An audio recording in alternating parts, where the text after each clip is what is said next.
Mantan Wakil Presiden Yusuf Kalla mengingatkan agar berhati-hati terhadap wacana penundaan pemilu atau pemilihan umum tahun 2024. JK menegaskan jika memperpanjang pemilu dari jadwal yang telah ditetapkan merupakan pelanggaran konstitusi.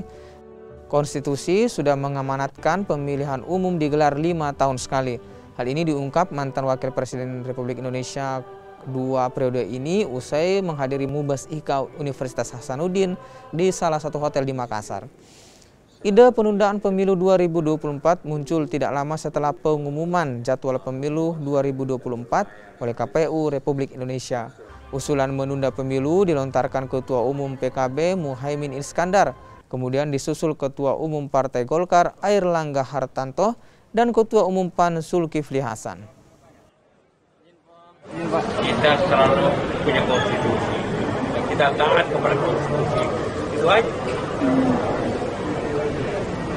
Kalau mau memperpanjang berarti tidak sesuai konstitusi, kecuali konstitusinya dirubah. Tapi sebagian besar tidak setuju.